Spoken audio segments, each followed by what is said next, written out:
Hello guys, എല്ലാവർക്കും പുതിയൊരു വീട്ടിലേക്ക് സ്വാഗതം. നമ്മുടെ ഗപ്പി പ്രേമികളിൽ ഏറ്റവും കൂടുതൽ പേര് വളർത്താൻ ഇഷ്ടപ്പെടുന്നതും ഏറ്റവും കൂടുതൽ പേര് സ്നേഹിക്കുന്നതുമായ ഒരു ഗപ്പി വെറൈറ്റിയാണ് നമ്മുടെ ആൽബിനോ കോയി റെഡ് ഇയർ എന്ന് പറയുന്ന ഈ ഒരു വെറൈറ്റി. ഇത് കാണാൻ വേണ്ടി അത്യാവശ്യം നല്ലൊരു ഭംഗിയാണ്. ഇത് പേര് സൂചിപ്പിക്കുന്നത് പോലെ തന്നെ എൻ്റെ ബോഡി പാറ്റേണിൽ നോക്കിക്കഴിഞ്ഞാൽ നമുക്ക് അറിയാൻ സാധിക്കും.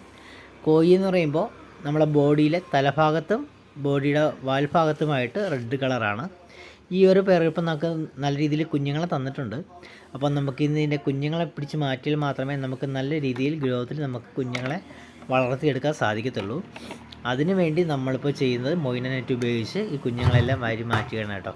അതിനുവേണ്ടി ഒരു കണ്ടെയ്നർ എടുത്തിട്ടുണ്ട്. കണ്ടെയ്നർ നമ്മളിപ്പോൾ ടെമ്പറേച്ചർ വേരിയേഷനാണ് എല്ലായിടത്തും, മഴ സമയമാണല്ലോ, അതുകൊണ്ട് നമ്മൾ ബദാം ലീഫിൻ്റെ വെള്ളമാണ് എടുത്തിട്ടുള്ളത്. അതിലേക്ക് നമ്മൾ ബ്രൂഡിനെ വേറൊരു ടാങ്കിലേക്ക് മാറ്റിയതിന് ശേഷം കുഞ്ഞുങ്ങളെല്ലാം നമ്മൾ വലിയ സ്ട്രെസ്സോ കാര്യങ്ങളൊന്നും ഇല്ലാതെ എല്ലാ കുഞ്ഞുങ്ങളെയും വളരെ സാവധാനം പിടിച്ച് കണ്ടനിലേക്ക് ആക്കുന്നുണ്ട് കേട്ടോ. ബദാം ലീഫിൻ്റെ വെള്ളത്തിലേക്ക് ആക്കുന്നുണ്ട്. ഈ കുഞ്ഞുങ്ങളെല്ലാം നമ്മൾ ഇപ്പോൾ ശേഖരിച്ചപ്പോഴേക്കും നമുക്ക് 32 കുഞ്ഞുങ്ങളാണ് നമുക്ക് ഈ ഒരു ബ്രീഡായതിനു ശേഷം നമുക്ക് കിട്ടിയിട്ടുള്ളത്. 32 കുഞ്ഞുങ്ങളാണ് കേട്ടോ.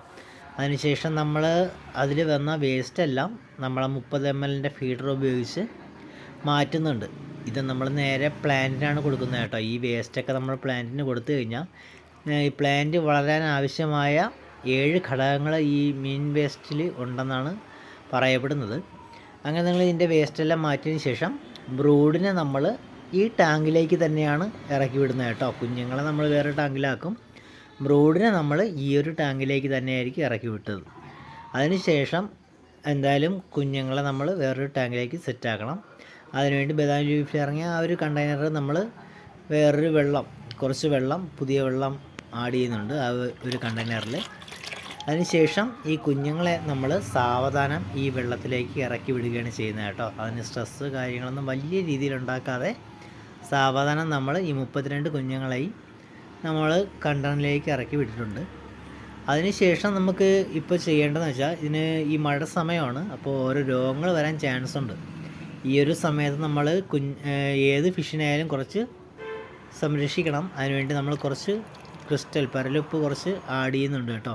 ബ്രൂഡിലും അതുപോലെ തന്നെ കുഞ്ഞുങ്ങൾ ഇട്ടതിൽ നമ്മൾ കുറച്ച് പരലുപ്പ് നമ്മൾ ആഡ് ചെയ്തിട്ടുണ്ട്. അതിനുശേഷം നമ്മുടെ കുഞ്ഞുങ്ങൾ, അതായത് വേറെ ഒരുപാട് കുഞ്ഞുങ്ങൾ ഇനിയിപ്പോൾ നമുക്ക് കണ്ടെയ്നറൊക്കെ സ്റ്റോക്ക് ചെയ്യാറുണ്ട്. അപ്പോൾ നമ്മളിതിൻ്റെ പേര് നമ്മൾ ലേബലിൽ അറിയാൻ വേണ്ടി നമ്മളിപ്പോൾ പേര് എഴുതി ഒട്ടിച്ചിട്ടുണ്ട് കേട്ടോ.